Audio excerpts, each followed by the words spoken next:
Welcome my dear students. আমি তাপস দাস, তোমাদের দর্শনের শিক্ষক।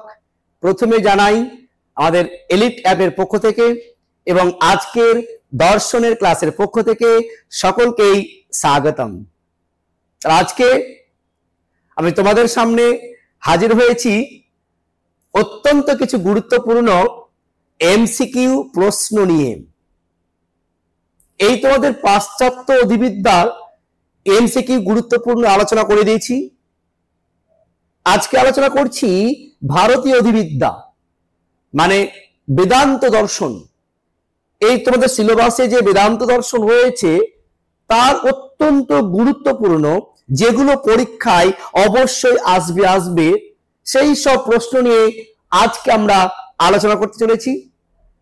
এবং সেই প্রশ্ন শুধু এক কথায় প্রশ্ন নয়, যে কত রকম প্রশ্ন আসে, কি কত রকম টাইপের প্রশ্ন আসবে, সেই সমস্ত টাইপের প্রশ্ন নিয়ে হাজির হয়েছি তোমাদের সামনে একমাত্র তোমাদের সুবিধার জন্য। তাহলে আমাদের এই যে আলোচনা করব, সেই আলোচনা আমরা এমসিকিউ আলোচনা করব। আর এই আলোচনা ডিসকাস, অনেক ব্যাখ্যা, পুঙ্খানুপুঙ্খ আলোচনা আমাদের এলিট অ্যাপে দেওয়া আছে। পুঙ্খানুপুঙ্খ আলোচনা যে নিখুঁত ভাবে একদম পুঙ্খানুপুঙ্খ ডিসকাস করে দেওয়া হয়েছে এলিট অ্যাপে। এছাড়াও আজকে যে আলোচনা করব, এই প্রশ্ন ছাড়াও আরো কিছু গুরুত্বপূর্ণ প্রশ্ন তোমাদের এই পিডিএফ আকারে অনলাইনের মাধ্যমে দেওয়া হবে।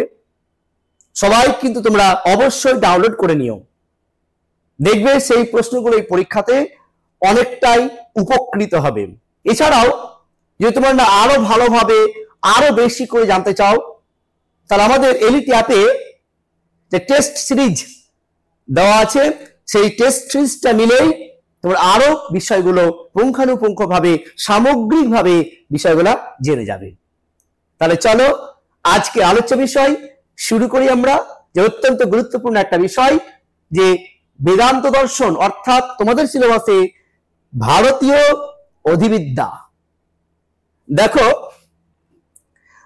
আজকে যেটা প্রথমেই প্রশ্ন দিয়েছি আমি, যে বেদান্ত দর্শনের প্রবর্তককে, প্রতিষ্ঠাতাকে, নিশ্চয় তোমরা অলরেডি বুঝতে পেরেছো যে মহর্ষি বাদরায়ণ তার বেদান্ত সূত্র একটা গ্রন্থ, যেই গ্রন্থ তিনি প্রকাশ করেছিলেন, লিখেছিলেন, সেই বইটিতে বেদান্ত দর্শন সম্পর্কে পুঙ্খানুপুঙ্খ আলোচনা রয়েছে। তখন থেকে শুরু হয় বেদান্ত দর্শন, তাই তাকে বলা হয় প্রবর্তক। এই বেদান্ত দর্শন সম্পর্কে যে বড় ডিসকাস, আলোচনা, এই সবগুলো দেওয়া আছে এলিট অ্যাপে। যারা এখন এলিট অ্যাপ ডাউনলোড করোনি অবশ্যই করে নাও। দেখো সেখানে পুঙ্খানুপুঙ্খ আলোচনা। এইখানে জাস্ট আলোচনা করব আমরা অত্যন্ত গুরুত্বপূর্ণ এমসিকিউ প্রশ্ন আকার নিয়ে। তাহলে পরের প্রশ্ন দেখি কি রয়েছে। দেখো যে কেবলাদ্বৈতবাদের প্রবর্তককে, তার মানে কেবল যুক্ত অদ্বৈত, যুক্ত করলে হয় কেবলাদ্বৈত। তা নিশ্চয় যারা ক্লাস করেছো অটোমেটিক বুঝতে পেরে গেছো যে শঙ্করাচার্যকে বলা হয় কেবলাদ্বৈতবাদী, আর বিশিষ্ট দ্বৈতবাদী বলা হয় রামানুজকে। এই যে রামানুজ আর শঙ্কর, এদের মধ্যে বিস্তর পার্থক্য রয়েছে, আবার কিছু মিলও রয়েছে, যে বিষয়গুলো আমরা অলরেডি আলোচনা করেছি। দেখি তাহলে পরের প্রশ্ন কি, যে কোনটি বেদান্ত দর্শনের সঙ্গে সঙ্গতিপূর্ণ। দেখো তো এই আস্তিক দর্শন, হ্যাঁ অবশ্যই সঙ্গতিপূর্ণ। বেদান্ত একটি আস্তিক দর্শন, কেন তারা বেদকে বা বেদের প্রামাণ্যকে স্বীকার করে।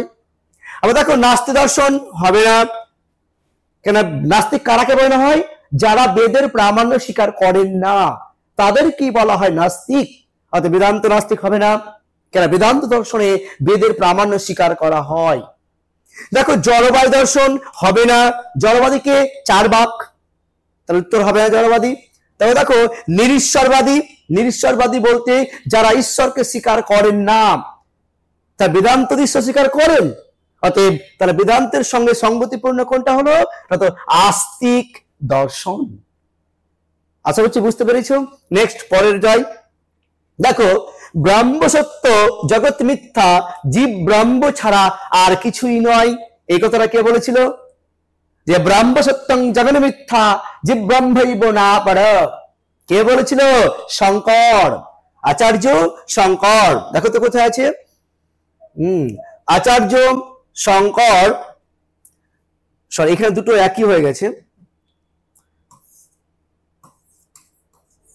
আচার্য শঙ্কর, ঠিক আছে। এই আচার্য শঙ্কর বলেছিলেন তার প্রথম অত্যন্ত গুরুত্বপূর্ণ একটি কথা, জীব যে ব্রহ্ম সত্য জগন মিথ্যা জীব ব্রহ্মৈব না পর, এটার কথা হচ্ছে এইটুকুটার বাংলা।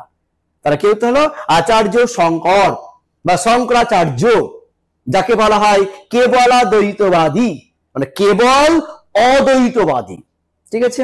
নেক্সট দেখো তো পরের প্রশ্ন, যে শঙ্করাচার্যের বেদান্ত দর্শন কি নামে পরিচিত? একটু আলোচনা করলাম, অবশ্যই অদ্বৈতবাদ বা কেবল অদ্বৈতবাদ, ঠিক আছে। দেখো নেক্সট দেখো, ব্রহ্মের স্বজাতীয় বিজাতীয় স্বগত কোনো ভেদ নেই। তাহলে ব্রহ্মের মধ্যে কোনো ভেদ নেই, কে বলেছিল? শঙ্কর। আর ব্রহ্মের মধ্যে এই স্বজাতীয় বিজাতীয় ভেদ নেই, কিন্তু স্বগত ভেদ রয়েছে, কে বলেছে? রামানুজ।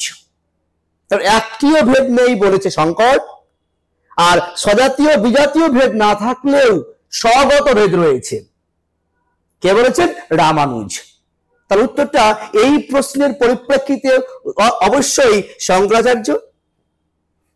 বুঝা গেল? নেক্সট যাই আমরা, দেখো যে ব্রহ্ম জগতের স্রষ্টা, রক্ষক, সংহারক, এগুলি কি? মনে রাখবে ব্রহ্মের দুই ধরনের লক্ষণ পাওয়া যায়, এক স্বরূপ লক্ষণ, এক তটস্থ লক্ষণ। তাহলে স্বরূপ লক্ষণ কি? সচ্চিৎ আনন্দ, সচ্চিদানন্দ, এই সচ্চিদানন্দ হলো স্বরূপ লক্ষণ। আর সংহারক, পালক, স্রষ্টা, রক্ষক, এইগুলো হচ্ছে কি আমাদের তটস্থ লক্ষণ, ব্রহ্মের তটস্থ লক্ষণ। তা দেখো তো এইগুলো নিশ্চয়ই তাহলে এই স্বরূপ লক্ষণ হবে না, কি হবে? অবশ্যই তটস্থ লক্ষণ, কারণ এগুলো ব্রহ্মের নিজস্ব স্বরূপ নয়, এগুলোর দ্বারা ব্রহ্মের স্বরূপ প্রকাশ পায় না, কিন্তু সৎ, চিৎ, আনন্দ এইসবের দ্বারা ব্রহ্মের স্বরূপ প্রকাশ পায়, আর এগুলোর দ্বারা ব্রহ্মের স্বরূপটা প্রকাশ পায় না বলেই এইগুলো হয়ে গেল তটস্থ লক্ষণ। আশা করছি বোঝা গেছে। নেক্সট দেখি, জগৎ সম্পর্ক, জগৎ ব্রহ্মের বিবর্ত, এই যে বিবর্ত, এই কথা কে? শঙ্কর। এখানে দেখবে যে সৎকার্যবাদ একটা ব্যাপার ছিল সাংখ্য দর্শনে, সেই সৎকার্যবাদকে দুভাগে ভাগ করা হয়েছিল, একটা হচ্ছে পরিণামবাদ, একটা বিবর্তবাদ। তাহলে পরিণামবাদ মানে যা হওয়ার সেটা হয়, কারণ থেকে আবশ্যিকভাবে অনিবার্যভাবে কার্যটি ঘটে। যেমন মৃত্তিকা থেকে মাটির ঘট, এটা মৃত্তিকা থেকে মাটির ঘট, তাহলে মাটির ঘটটা হলো মৃত্তিকার পরিণাম, অবশ্যই ছিল বলে ঘটেছে। কিন্তু বিবর্তমানে কি? যে অবশ্যই ভাবে নয়, সেটা কারণ থেকে কার্যটা আবশ্যিক ভাবে নয়, সেটা পরিণাম ভাবে নয়, একটা প্রতিভাত, একটা আবর্ত। যেমন দড়িকে সাপ দেখা, দড়ি এবং সাপ দেখি, তার আসলে কি সেটা সাপ? না, সেটা দড়ি। দড়ির বিবর্ত, দড়ির প্রতিভাত, সেটা হচ্ছে এই কথাটা বলেছিল কে? শঙ্কর।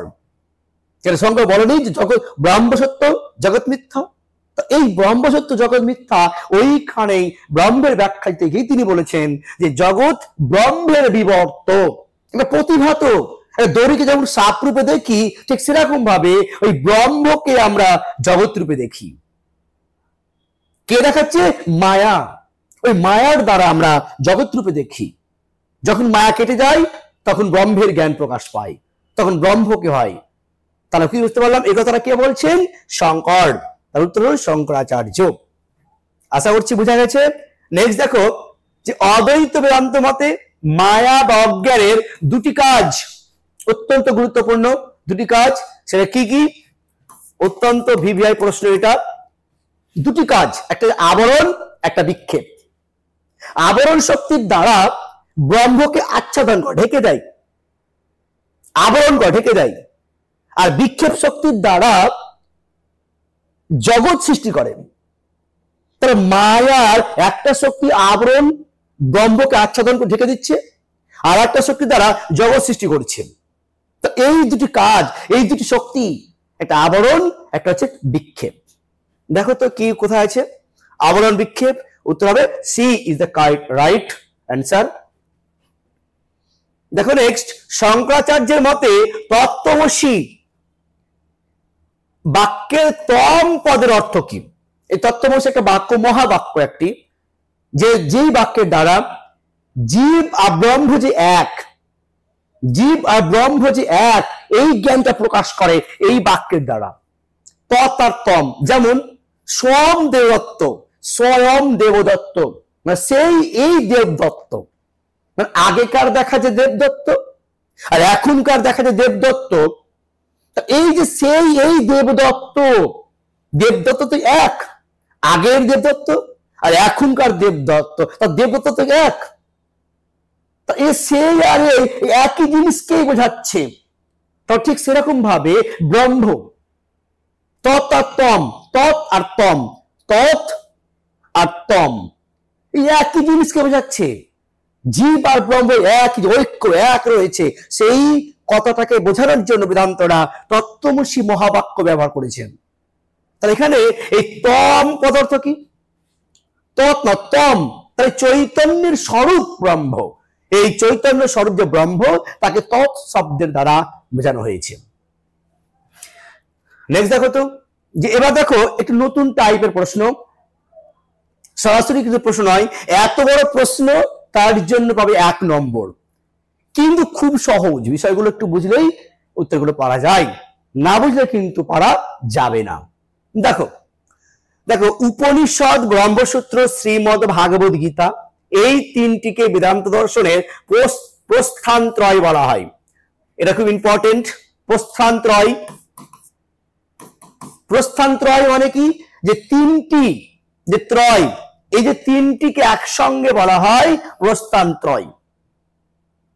এবার কি দেখো, এবার এই উপনিষদ হলো বেদান্ত দর্শনের শ্রুতি প্রস্থান, ব্রহ্মসূত্র বেদান্ত দর্শনের ন্যায় প্রস্থান, এবং শ্রীমদ্ ভাগবত গীতা হলো বেদান্ত দর্শনের স্মৃতি প্রস্থান। তাহলে এই যে করেছে এর ব্যাখ্যা নিশ্চয় দেওয়া হয় যেখানে। তা দেখো তো, এই যে বললো বিবৃতিটি, এই বিবৃতিটার পুরো ব্যাখ্যা দেওয়া হয়েছে। কোনটা কি বলে দেওয়া হয়েছে? তাহলে এই ব্যাখ্যাটা এবার দেখবো যে বিবৃতি ঠিক না ভুল। তাই বিবৃতির পরিপ্রেক্ষিতে অবশ্য উপনিষদকে কি শ্রুতি বলা যায়? বেদ বা উপনিষদ আমরা কি শুনে শুনে মনে রাখি, শ্রুতি প্রস্থান।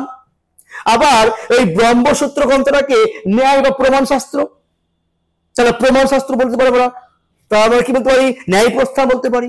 আবার শ্রীমদ্ ভাগবত গীতা, এটা স্মৃতি, স্মরণ রাখি আমরা, ভুলে যাই না, স্মৃতি প্রস্থান। তাহলে অবশ্যই এই বিবৃতির পরিপ্রেক্ষিতে এই ব্যাখ্যা ঠিক। তাই এই উত্তরটা কি হবে? এটা যেমন সত্য, এটা যেমন ঠিক, এটাও ঠিক, এবং তার ব্যাখ্যাটাও ঠিক। দেখো তাও কি, দেখো তো, এ এবং আর দুটোই ঠিক, এ আর সঠিক ব্যাখ্যা, অবশ্যই সঠিক ব্যাখ্যা। এখানে কি ছিল? এ আর উভয় সত্য, ঠিক আছে, কিন্তু এ আর এর সঠিক কারণ ব্যাখ্যা করে না, হবে না। ব্যাখ্যা তো করে নাকি? সঠিক ব্যাখ্যা তো করে, সঠিক ব্যাখ্যা করে মানে এটা নিশ্চয় হলো না। এ সঠিক কিন্তু আর ভুল, এটা নয়, দুটোই ঠিক আমার। আবার এ এবং আর উভয় ভুল, নিশ্চয় হবে না। উত্তরটা কি দাঁড়ালো? আবার এ হলো উত্তর, মানে এ এবং আর এই দুটোই যেমন সঠিক, তার পাশাপাশি এর ব্যাখ্যাটা, এর যে ব্যাখ্যা সেটাও কিন্তু সঠিক। এইটা কিন্তু অত্যন্ত ভালো করে পড়বে। 105 দিলাম। এখান থেকে দেখবে প্রশ্ন একটা পরীক্ষা আসবে, সেটা বিভিন্ন ঘুরে আসতে পারে। নিচের কোনটি প্রস্থানত্রয়ের অন্তর্ভুক্ত নয়, সেটা আসতে পারে। এই উপনিষদ হলো কোনটি? শ্রুতি প্রস্থান, ন্যায় প্রস্থান, স্মৃতি প্রস্থান, না অন্য দিবে কিছু একটা। এইটুকুটা এখান থেকে ভালো করে পড়লে দেখবে একটা প্রশ্ন পেয়ে যাবে। ঠিক আছে, চলো নেক্সট যাই। দেখো এবার হচ্ছে যে অদ্বৈতবাদী শঙ্করের মতকে কেবলাদ্বৈত বলা হয়, অবশ্যই ঠিক, একটু আগে বললাম আমরা। আবার দেখো তো ব্যাখ্যা দেখি ঠিক না ভুল যাবে। অদ্বৈতবাদ অনুসারে একমাত্র ব্রহ্মেরই সত্তা আছে, ব্রহ্ম সত্য, জগৎ মিথ্যা, জীব ব্রহ্ম ছাড়া আর কিছু নয়, একটু আগে বললাম। তা এই যে এই কথাটা ব্রহ্ম সত্য জগৎ মিথ্যা, জীব ব্রহ্ম ছাড়া কিছুই নয়, এই জীব ব্রহ্ম ছাড়া কিছুই নয়, তার মানে একটাই জিনিস, যা জীব সেটাই ব্রহ্ম, যা ব্রহ্ম সেটাই জীব, একই জিনিস। তাহলে অদ্বৈত প্রকাশ পাচ্ছে না? অবশ্যই প্রকাশ পাচ্ছে। এই জন্য এই বিবৃতিটার পরিপ্রেক্ষিতে ব্যাখ্যাটাও সঠিক। তার উত্তর কি দাঁড়ালো? এ যেমন সত্য আরো সত্য, এর ব্যাখ্যাটাও ঠিক। তার উত্তর হয়ে গেল আমাদের এ। দেখো বোঝা গেছে? আশা করছি বোঝা গেছে। নেক্সট যাই, এবার হচ্ছে অন্য টাইপের প্রশ্ন। দেখো তাহলে কি শিখলাম? দুরকম টাইপ শিখে গেলাম। এবার আর একটা নতুন টাইপের, এবার বলি যে এই যে কত রকম টাইপ, তোমাদের হয়তো এখানে 40 খানা প্রশ্ন দিইনি, কিন্তু এরপর আমরা মডেল সেট নিয়ে আসবো যে 40 খানা প্রশ্ন, 40 খানা প্রশ্ন তোদের বোর্ডের কি টাইপের, কি ধরনের, কত রকম টাইপের 40 খানা প্রশ্ন হবে। পুরো সিলেবাস, সম্পূর্ণ সিলেবাসের উপর 40 নম্বরের মডেল সেট আমরা নিয়ে আসছি অতি শীঘ্রই। পাশে থেকো, আমাদের পাশে। এছাড়াও যদি তোমরা আরো ভালোভাবে, সুন্দরভাবে, পরিপূর্ণভাবে জানতে চাও, তাহলে অবশ্যই আমাদের এলিট অ্যাপটি অবশ্যই ডাউনলোড করে নাও। সেখানে সমস্ত ক্লাস পুঙ্খানুপুঙ্খ দেওয়া আছে, সেখান থেকে তোমরা অবশ্যই নিয়ে নাও। এছাড়াও সেখানে একটা টেস্ট সিরিজ বলে একটা অপশন আছে, সেটা নেবে। সেখান থেকে অনেক অনেক গুরুত্বপূর্ণ প্রশ্ন আলোচনা করে দেওয়া হয়েছে এবং প্রশ্ন দেওয়া হয়েছে যেটা পরীক্ষায় তোমাদের অত্যন্ত উপযোগী বলে মনে হবে। ঠিক আছে, চলো এই দেখো একটু আগে যেটা বললাম যে কে বলা দ্বৈতবাদী, সেটা কোনটা? দেখো তোমরা অনার্সে বুঝতে পারবা যে শঙ্কর। আর বিশিষ্টা কে বলেছিলাম? বিশিষ্টা রামানুজ। তার মানে এর যদি 2 হয় তাহলে এর 2 কোনটা? দেখো তো, এটা প্লাস এটা, এই দুটোর মধ্যে একটা হবে, তাই তো? এর 2 দুটোর মধ্যে একটা হবে। তোমরা আগেই সি আর ডি কে বাদ দিয়ে দাও। কেন বাদ দেবো? এর 2 অ্যান্সার হবে শিওর। এবার চলো বিএসও, বিশিষ্টতাবাদী কে? রামানুজ। তার মানে বি এর হচ্ছে 4। দেখো তো বি এর 4, এই দুটোর মধ্যে বলো তো কে আছে? তাহলে নিশ্চয় এটা। এটা কি আছে? তো উত্তরটা আবার এটাও বাদ পড়ে গেল। তাহলে এটা আগে বাদ পড়েছিল, আগে বাদ পড়েছিল, আগে বাদ পড়েছিল, তা টিকলো কোথায়? আবার টিকলো আমার উত্তরটা হবে এ। আমি আর মিলাবো না, আমি আর দেখবো না, অলরেডি উত্তর আমি পেয়ে গেছি। যদি না পেতাম তবে দেখতাম। দেখো এই দ্বৈতবাদীকে মাধব, অনেকে বলে মাধব, না মাধব। দেখো তার ডি এর দেখো তো 3, ডি এর দেখো 3 মিলেছে। আর দ্বৈতবাদী হচ্ছে নিম্বাক, নিম্বাক বা নিম্বাকাচার্য, সেটা বলা হচ্ছে দ্বৈতবাদী, দ্বৈত যুক্ত অদ্বৈতবাদী। ঠিক আছে। আর একটা যে শুদ্ধ দ্বৈত একটা আছে, বল্লভাচার্য, শুদ্ধ দ্বৈতবাদী। তার এখানে কতগুলো পেলাম? কেবলা দ্বৈতবাদী শঙ্কর, বিশিষ্ট দ্বৈতবাদী রামানুজ, দ্বৈতবাদী নিম্বাকাচার্য, দ্বৈতবাদী মাধব, আর শুদ্ধ দ্বৈতবাদীকে বল্লভাচার্য। এই ছাড়াও অনেক মত আছে যেগুলো আমরা অ্যাপের মাধ্যমে আলোচনা করে দিয়েছি, তোমরা সেখান থেকে একটু দেখে নাও। চলো নেক্সট দেখো আরেকটা দিয়েছি আমরা যে সৎ নয় অসৎ নয়, সেটা কে? আমরা পড়েছি মায়া, মায়া সৎ নয় অসৎ নয়, পেয়ে গেলাম। দেখো তো যে সৎ, পারমার্থিক ভাবে সৎ, ব্যবহারিক ভাবে সৎ, প্রাতিভাষিক সৎ। এটা কি? পারমার্থিক মানে ব্রহ্ম, ব্যবহারিক মানে জগৎ, আর প্রাতিভাষিক মানে ভুল যেটা হয়, সঙ্গে এটা ভুল হয়, প্রতিভাত হয়, ভুল হয়। দেখো তো কোনটা? তাহলে পারমার্থিক ব্রহ্ম, আর ব্যবহারিক মানে জগৎ, আর প্রাতিভাষিক মানে যেটা ভুল, কি? রোজ হিসেবে দেখা, যেটা ভুল দেখি আমরা সেটা প্রাতিভাষিক, যেটা আমরা ব্যবহারিক জগৎ, এই জগতে। আর পারমার্থিক মানে ব্রহ্ম। তা দেখো তো কোনটা উত্তর হবে। আশা করছি তোমার নিশ্চয়ই বুঝতে পেরে গেছো। এর সঙ্গে 3, এর সঙ্গে 3, দেখো এই দুটোর মধ্যে একটা হবে, তাহলে এটাও বাদ, এটাও বাদ, আগেই বাদ। এবার দেখো তো বি এর সঙ্গে 1, তাহলে বি এর সঙ্গে 1, এই দুটোর মধ্যে কোনটা? এটা। উত্তর পেয়ে গেলাম, আর দেখবো না আমরা। ঠিক আছে, এর বাদ পড়ে গেল। নেক্সট চলো দেখি। দেখো তো এবার যে ব্রহ্মের কোনো ভেদ নেই, কে বলেছে? একটু আগে বললাম শঙ্করাচার্য। খুঁজে কোথায় আছে? শঙ্করাচার্য। তাহলে একের কত হলো? 3। তাহলে এই যে 3 হয়, দেখো তো এর 3 কোনটা? সব জাতি আছে, বাদ দেওয়া যাবে না। এবার এসো এক জাতীয় দুটি বস্তুর ভেদ, এটা বুঝো একটু, যে একই জাতীয় দুটি বস্তুর যে ভেদ সেটা স্বজাতীয় ভেদ, আর ভিন্ন জাতীয় দুটি বস্তুর যে ভেদ তাকে বিজাতীয় ভেদ, আর একই জাতি একই বস্তুর বিভিন্ন অংশের যে ভেদ তাকে বলা হয় স্বগত ভেদ। তাহলে কি একই জাতীয় দুটি বস্তু স্বজাতীয়, তার মানে হচ্ছে কোন জাতীয়? এই তো স্বজাতীয়। মিলাও, তাহলে বি এরটা যদি 4 হয়, বি এর 4 কোনটা? এই দুটো, তাহলে এটা বাদ পড়ে গেল, বি এর 4। এবার সি এসো, দুটি ভিন্ন জাতীয় বস্তুর যে ভেদ, দুটি ভিন্ন মানে কোনটা? বিজাতীয়, তাহলে বিজাতীয়। সি এরটা হবে 2, তাহলে সি এরটা যদি হয় সি এর 2, দেখো তো সি এর 2 মানে এটা আগেই বাদ, সি এর 2, এই তো পেয়ে গেছি। তাহলে উত্তরটা হয়ে গেল আমাদের C is the right answer, অর্থাৎ কারেক্ট অ্যান্সার। ঠিক আছে, নেক্সট দেখো আরেকটা স্তম্ভ দিয়েছি, দেখো যে এখানে ব্রহ্ম, ঈশ্বর, মায়া, জগৎ, আবরণ শক্তি, নির্গুণ, সগুণ, মিথ্যা। দেখো দেখে বলতো মিথ্যাকে শঙ্করের মত অনুসারে জগৎ মিথ্যা, জানি আমরা আগে থেকেই। আর দেখো তো নির্গুণ ব্রহ্ম, আবরণ শক্তি কার রয়েছে? মায়ার রয়েছে। তাহলে এটা বললাম না যে মায়া দুই শক্তি।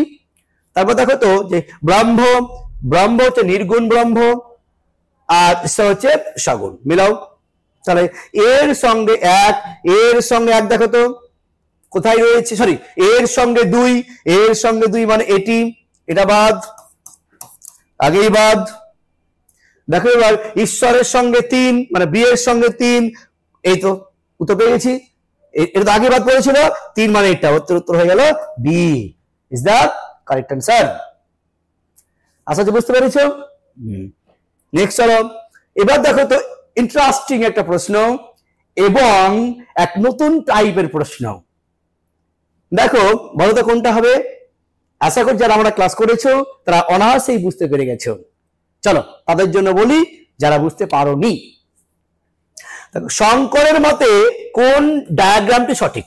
কার মতে? শঙ্কর। বুঝো শঙ্করের মূল বক্তব্য কি ছিল? যে ব্রহ্ম সত্য, জগৎ মিথ্যা, জীব আর ব্রহ্ম ভিন্ন নয়, না পারা মানে ভিন্ন নয়, মানে জীব আর ব্রহ্মটা কখনো ভিন্ন নয়, একই জিনিস। যেটা জীব সেটাই ব্রহ্ম, যেটা ব্রহ্ম সেটাই জীব। তাহলে দেখো তো এবার যে ব্রহ্ম থেকে জীব সৃষ্টি হয়? কখনোই হয় না, শঙ্করের কথা বলে না। জীব থেকে ব্রহ্ম সৃষ্টি হয়? কখনোই বলে না। দেখো তো ব্রহ্ম কিছুটা জীবের মধ্যে আর জীব কিছুটা ব্রহ্মের মধ্যে, তা তো বলে না। কি বলে? যে ব্রহ্ম সমান জীব, জীব মানে ব্রহ্ম, ব্রহ্ম মানে জীব, এই কথাটা বলে শঙ্কর। অবশ্যই সি হলো ইজ দ্য কারেক্ট অ্যান্সার। আশা করছি বোঝা গেছে। নেক্সট চলো দেখো আর একটা প্রশ্ন। কি প্রশ্ন দিয়েছে? যে অদ্বৈত বা সত্তা মানে শঙ্কর 3 প্রকার সত্তা কথা বলেছিল, যে পারমার্থিক, প্রাতিভাসিক, ব্যবহারিক, এই 3টে সত্তার কথা বলেছিল। তার মধ্যে একটা যা আছে জিজ্ঞাসা চিহ্ন। তার মানে একটা হলো পারমার্থিক, একটা হলো ব্যবহারিক। তার যেটা ভুল হয় প্রাতিভাসিকটা কোথায়? সেটাই হলো উত্তর আমাদের প্রাতিভাসিক সত্তা। এটা পারমার্থিক মানে ব্রহ্ম, ব্যবহারিক মানে বললাম জগৎ, আর প্রাতিভাসিক যেটা ভুল হয় দড়িকে সাপ, কলমকে বই। ঠিক আছে, এই ভুলটা হচ্ছে আমাদের প্রাতিভাসিক বিবর্ত। নেক্সট চলো দেখো এই চার্ট। আর একটা প্রশ্ন, এই যে টাইপের প্রশ্নগুলো কিছু না, জাস্ট মূল বিষয়টি, মূল থিমটি যদি আলোচনা বুঝে নাও তাহলে এইসব প্রশ্ন কোনো প্রবলেম হবে না। তার জন্য তোমাদের মূল বিষয়গুলো জানতে হবে। সেটা কোথায় পাবে? আমাদের এলিট অ্যাপে। এলিট অ্যাপে পুঙ্খানুপুঙ্খ সিলেবাস ধরে চ্যাপ্টার ধরে আলোচনা করে দেওয়া হয়েছে। সেইগুলো যদি তোমরা জেনে নাও তাহলে তোমাদের এই সব প্রশ্ন, কোনো প্রশ্নই আটকাবে না, সব জলের মতো সহজ হয়ে যাবে। আর এই সব প্রশ্নই কিন্তু আমাদের পরীক্ষাতে আসবে, তবে নাম্বারের কোনো সমস্যাই থাকবে না। চলো দেখো তো মায়ার দুটি কাজ কি বলেছিলাম? যে অবিদ্যা মায়ার দুটি কাজ, একটা আবরণ, একটা বিক্ষেপ। দেখো তো কোথায় আছে আবরণ বিক্ষেপ? এটা অবক্ষেপণের কথা বলে না, এটা হলো না। আবরণ বিক্ষেপ অবশ্যই অবশ্যই অবশ্যই। দেখো উন্মোচনের কথা বলে না, আবার উন্মোচনের কথা বলে না। তাহলে কোনটা হতে হলো? অবশ্যই B is the right answer. Next হলো দেখো তো আরেকটা দিয়েছি আমি যে ব্রহ্মসূত্রের ভাষ্যকারগণ, দেখো এখানে দেখো তো যে অনেকগুলো ভাষ্যগ্রন্থ, তার মানে কে আগে কে পরে, আগে কে ছিলেন সেটা আগে উল্লেখ করতে হবে, তারপরে কে উল্লেখ করতে হবে। দেখো তো আমি মোড়াচ্ছি বলছি আগে শঙ্করাচার্য আগে, তারপর ছিলেন রামানুজ, তারপর ছিলেন মাধব, তারপর ছিলেন নিম্বাকাচার্য, তারপর বল্লভাচার্য, এই সিকুয়েন্স। তা দেখো তো এখানে শঙ্কর তো পরে আছে, হবে না। তারপরে দেখো তো শ্রীপতি রামানুজ বল্লভের পরে না, এটা ভাবসান্ত নাইকই। তাহলে দেখো শঙ্করাচার্য পরে হবে না, শঙ্কর প্রথমে, তারপর রামানুজ, তারপর মাধব, তারপর নিম্বাকাচার্য, বল্লভাচার্য, অবশ্যই বেশ দা কারেক্ট অ্যান্সার। নেক্সট আসি, অত্যন্ত গুরুত্বপূর্ণ একটা প্রশ্ন, খুব ভালো প্রশ্ন দেখবো এখান থেকে, পরীক্ষার প্রশ্ন দেখবো আসবেই, একটা প্রশ্ন পাবে এখান থেকে। হ্যাঁ, এখানে যেইভাবে হোক না কেন এটা প্রশ্ন পাবেই পাবে। কি দেখো, সত্তাত্রয়ী বিদ্যাবাদ, তার মানে সত্তা যে তিনটি রয়েছে সেই তিনটি সত্তাকে একসঙ্গে বলা হয় সত্তাত্রয়ী বিদ্যাবাদ। কে বলেছেন? শঙ্কর। দেখো কি কি কি বলছিলাম যে পারমার্থ সত্তা, ব্যবহার সত্তা আর প্রাতিভাসিক। দেখো তো কোথায় আছে, দেখো এই যে পারমার্থিক, ব্যবহারিক, প্রাতিভাসিক, C is the correct answer. আশা করছি বুঝতে পেরেছো। নেক্সট যাই, তারপরে প্রশ্ন যাই আমরা। দেখো বেদান্ত স্বীকৃত রত্নের ভেদ, রত্নের ভেদ, এটা রত্নের এটা হচ্ছে ব্রহ্মের ভেদ হবে, ব্রহ্মের ভেদ, তার মানে ব্রহ্মের ভেদ। তা এই যে এখানে ভেদ, বেদান্ত স্বীকৃত ব্রহ্মের ভেদ, তা এই যে আমরা ভেদ কথা বলি, তাহলে ভেদ কয় প্রকার? কয় প্রকার? তিন প্রকার, স্বজাতীয়, বিজাতীয় আর কি স্বগত। ওই তিন প্রকার যে ভেদ, সেই ভেদের কথা বলা হয়েছে এখানে। দেখে নাও যে এই অংশত ভেদের কথা বলা কোথাও পাইনি, পরিমাণগত ভেদের কথা কোথাও বলিনি, আবার গুণগত ভেদের কথা কোথাও বলিনি। তা কি দেখো তিনটে বাদ করে কেটে গেল না, স্বজাতীয়, বিজাতীয় আর স্বগত, তিনটি ভেদ। এই তিনটি ভেদ ব্রহ্মের মধ্যে একটাও নেই। কে বলছেন? শঙ্কর। কিন্তু রামানুজ কি বলছেন? এই তিনটির মধ্যে এই স্বগত ভেদটা রয়েছে একমাত্র, বাকি কোনো ভেদ নেই, রামানুজ বলছে। ঠিক ক্লিয়ার? তাহলে এই প্রশ্নের উত্তর হলো অবশ্যই A is the correct answer. Next যাই, এই নতুন টাইপের প্রশ্ন একটি, আর এক নতুন টাইপের প্রশ্ন। এইরকম তোমার কিছু একটা বাক্য দেবে, এর মধ্যে বলবে কোনটা সত্য কোনটা মিথ্যা, এইরকম ইনস্ট্রাকশন দিয়ে দেবে। চলো দেখে নিই, ওপরের বাক্যগুলো দেখে নাও যে কোনটা ট্রু কোনটা ফলস। দেখো মাধবাচার্যের মত, তার সর্বদর্শন সংগ্রহ গ্রন্থ, কার লেখা? মাধবাচার্যের লেখা। বেদান্ত দর্শনকে সর্বদর্শন শিরোমণি, অত্যন্ত ভালো প্রশ্ন, গুরুত্বপূর্ণ প্রশ্ন। সর্বদর্শন শিরোমণি এই কথাটি কে কোন গ্রন্থে বলেছেন? মাধবাচার্য বলেছেন। তার কোন গ্রন্থে? তার সর্বদর্শন সংগ্রহ গ্রন্থে বলেছেন। তো অবশ্যই এটা ট্রু। ট্রু পেলে আমরা এই সর্বদর্শন সংগ্রহ, যে সর্বদর্শন শিরোমণি কোন দর্শনকে বলেছেন? বেদান্ত দর্শনকে। কে বলেছেন? মাধবাচার্য। কোন গ্রন্থে বলেছেন? সর্বদর্শন সংগ্রহ গ্রন্থে। একটা লাইন থেকে কত প্রশ্ন হয়। নেক্সট দেখো তো, বেদান্ত দর্শনের ভিত্তি হলো শ্রীমদ ভাগবত গীতা বা বেদ। শ্রীমদ গীতা বেদ, এটা বেদ। তারপর কি বলছে? উপনিষদ হলো বেদান্ত দর্শনের ন্যায় প্রস্থান। ন্যায় প্রস্থান কি উপনিষদ? না, উপনিষদ হলো কি? সেটা হচ্ছে শ্রুতি।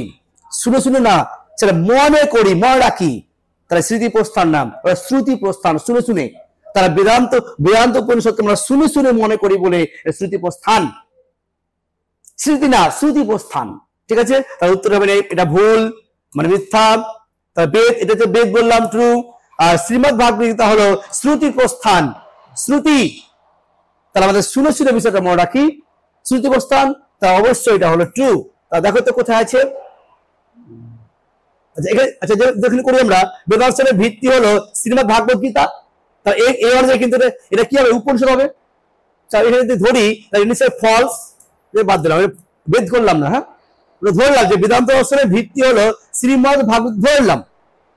তাহলে সেক্ষেত্রে আমাদের সেক্ষেত্রে আমাদের এটা কি ঠিক না। বেদান্ত দর্শনের ভিত্তিটা কি? উপনিষদ, সেটা হচ্ছে বেদান্ত, তাই এটা ভুল। তাই এটা ভুল যদি হয় তাহলে টি এফ আর ন্যায় প্রস্থান এটাও এফ, শ্রুতি প্রস্থান ঠিক। টি এফ এফ দেখো তো, টি এফ এফ কোথায় আছে? টি এফ এফ কোথাও নাই, তাহলে এটা উত্তর হবে এখানে এফ করে দাও, টি এফ এফ টি, তাহলে উত্তরটা আমরা ডি নেব। ঠিক আছে, চলো নেক্সট দেখি। অদ্বৈতবাদী শঙ্করের মতে সত্তা এক অদ্বিতীয়, সত্তা এক এবং অদ্বিতীয়, অবশ্যই ট্রু। দেখো শঙ্করের মতে ব্রহ্ম সত্য, জগৎ মিথ্যা, জীব ব্রহ্ম অভিন্ন, এটাও ট্রু, তার মূল বক্তব্য। আর শঙ্করের মতে ব্রহ্মই একমাত্র পারমার্থিক সত্তা, তারা ব্রহ্মই একমাত্র পারমার্থিক সত্তা, অবশ্যই ট্রু। আবার শঙ্করের মতকে কেবলত্ববাদীর বলা হয়, এটাও ট্রু। তো সবই ট্রু, দেখো তো সবই ট্রু কোথায় আছে? সবই ট্রু, সবই true. A is the correct answer. ঠিক আছে, নেক্সট আসো। শঙ্করের মতে মায়া বা অজ্ঞান পারমার্থিক সৎ নয়। মায়া অজ্ঞান কি সৎ? কখনোই সৎ নয়, এটাও ট্রু। শঙ্করের মতে মায়া বা অজ্ঞান অনাদি কিন্তু অনন্ত নয়, অনাদি কিন্তু অনন্ত নয়, এটাও ট্রু। শঙ্করের মতে ব্রহ্মই মায়া বা অজ্ঞানের আশ্রয় বা বিষয়, তাহলে ব্রহ্মই মায়া বা অজ্ঞানের আশ্রয় বিষয়, তার মানে এই ব্রহ্মই মায়া বা অজ্ঞানের আশ্রয় না, এটা ভুল। শঙ্করের মতে মায়া পারমার্থিক সৎ, এটা ভুল। দেখো তো টি T F F, T T F F কোথায় আছে? টি টি এফ, এই তো এখানে কি করে দাও, তার উত্তর হবে এ, টি টি এফ এফ। ঠিক আছে, নেক্সট চলো। নেক্সট দেখো যে রামানুজের মতে মায়া হলো ঈশ্বরের বিচিত্র অর্থ সৃষ্টিকারী শক্তি। তা রামানুজের মতে মায়া, এটা কিন্তু রামানুজ, মায়া হলো ঈশ্বরের বিচিত্র অর্থ সৃষ্টিকারী শক্তি, অবশ্যই ট্রু। রামানুজের মতে সৃষ্টি প্রক্রিয়া ও সৃষ্টি জগৎ সত্য, অবশ্যই টি। রামানুজ দুটোকে সত্য বলেছেন, যেমন জগৎ সত্য, ব্রহ্ম সত্য। রামানুজ সপ্তমানুপত্তি উল্লেখ করে শঙ্করের মায়াবাদ খণ্ড, এটাও ট্রু। আর রামানুজ বলেন স্বয়ং প্রকাশ ব্রহ্ম মায়ার দ্বারা আবৃত হতে পারে না, এটাও ট্রু। সবই ট্রু, দেখো তো সবই ট্রু কোথায় আছে? উত্তর হবে D is the right answer. Next দেখো তো লাস্ট, এই তোমাদের লাস্ট প্রশ্ন দেওয়া হয়েছে, কি দেখে নাও। যে রামানুজের মতে ব্রহ্ম নির্গুণ নয় সগুণ, অবশ্যই ট্রু। কেন শঙ্কর বলেছিল ব্রহ্ম নির্গুণ, আর রামানুজ বলেছে ব্রহ্ম কিন্তু সগুণ। রামানুজ বলেন ব্রহ্ম নির্বিশেষ অবিশিষ্ট, অবশ্যই ব্রহ্ম নির্গুণ অবিশিষ্ট। এটা কি ঠিক? এটা কি ঠিক না বিশিষ্ট? অবশ্যই ভুল, শঙ্করের মতো ঠিক। এটা দেখো অবশ্য ভুল এটা রামানুজের মতে ব্রহ্ম বিশেষ্য এবং চিতাচিত তার বিশেষণ, অবশ্যই ঠিক। কেন রামানুজ তো বলেছে ব্রহ্মের দুটি অংশ, চিত এবং অচিত, চিত মানে জীব, অচিত মানে জড়, এই জন্য এই কথাটা রামানুজের মতে অবশ্যই ঠিক। বেদান্তে রামানুজের মত বিশিষ্টাদ্বৈতবাদ নামে পরিচিত, অবশ্যই ট্রু। তাহলে টি এফ টি টি, দেখো তো কোথায় আছে? টি এফ টি টি, অবশ্যই C is the right answer. এই হচ্ছে তোমাদের কিছুটা প্রশ্ন আলোচনা করলাম। এছাড়াও আমাদের এই সমস্ত বিষয় সুন্দরভাবে পুঙ্খানুপুঙ্খভাবে আলোচনা করা রয়েছে এলিট অ্যাপে, সেখান থেকে তোমরা সমস্ত আলোচনা দেখে নিতে পারো। সে অসংখ্য আলোচনা, অসংখ্য নোট, এমসিকিউ, অনেক কিছু সেখানে প্রোভাইড করা হয়েছে, তোমরা সেখান থেকে পড়ে নাও। অবশ্য তোমাদের পরীক্ষা দেখবে, কোনো সমস্যা হবে না, একদম ফুল মার্কস পেয়ে যাবে। এছাড়াও এই তোমাদের আলোচনা, এইসব পিডিএফ, এছাড়াও আর কিছু প্রশ্ন আমরা পিডিএফ আকারে অনলাইনের মাধ্যমে দিয়ে দেবো অনলাইন, আর সেগুলো থেকে তোমরা অবশ্যই পিডিএফ ডাউনলোড করে নিও। এছাড়াও নেক্সট আসছি আমরা পরের ক্লাস নিয়ে ব্যবহারিক নীতিবিদ্যার অত্যন্ত গুরুত্বপূর্ণ প্রশ্ন এমসিকিউ আকারের আলোচনা। আজকে এই পর্যন্ত রাখলাম, ভালো থেকো, সুস্থ থেকো। এই ধরনের এডুকেশনাল ভিডিও আরও দেখতে চ্যানেলটিকে সাবস্ক্রাইব করে এলিট পরিবারের মেম্বার হয়ে যাও। Thank you so much and always remember, knowledge worth sharing.